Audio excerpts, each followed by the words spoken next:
it is possible to be incarcerated within the prison of one principle. We're less vulnerable if our involvements with the kingdom are across the board. We're less vulnerable if we care deeply about many principles and not simply a few. An eighth trap to be avoided, brothers and sisters, is the tendency we have, rather humanly, rather understandably, to get ourselves caught in peering through the prism of the present and then distorting our perspective about things.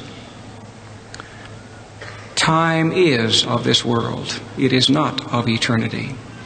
And we can, if we are not careful, feel the pressures of time and see things in a distorted way. And how important it is that we see things as much as possible through the lens of the gospel with its eternal perspectives. I should like, if I may, to share with you on this issue the fine writing of your own Dr. A. Lester Allen, a dean and scientist on this campus. This is what I have come to call the Allen analogy about time. Let me read you these lines, if I may. Their application, I think, will be obvious.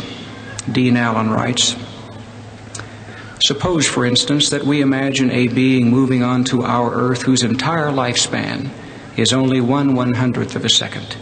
10,000 years for him, generation after generation, would be only 1 second of our time. Suppose this imaginary being comes up to a quiet pond in the forest where you are seated. You have just tossed in a rock and are watching the ripples.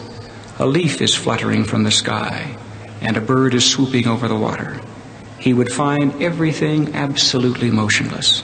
Looking at you, he would say, 'In all recorded history, nothing has changed. My father and his father before him have seen that everything is absolutely still. This creature called man has never had a heartbeat and has never breathed. The water is standing in stationary waves as if someone had thrown a rock into it. It seems frozen. A leaf is suspended in air, and a bird has stopped right over the middle of the pond. There is no movement. Gravity is suspended.' This being's concept of time is so different from ours, it would give him an entirely different perspective of what we would call reality." Then Dean Allen continues, "Suppose, on the other hand, another imaginary creature for whom 1 second of his time is 10,000 years of our time were to appear. What would the pond be like to him? By the time he sat down beside it, taking 15,000 of our years to do it, the pond would have vanished.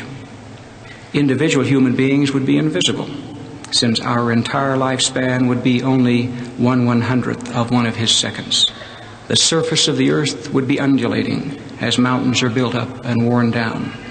The forest would persist but a few minutes and then would disappear. His concept of reality would be much different than our own." That's the most clever way I have seen time and eternity dealt with. It is very important that we not assume the perspectives of mortality in making the decisions that bear on eternity. We need the perspectives of the gospel to make decisions in the context of eternity. We need to understand we cannot do the Lord's work in the world's way.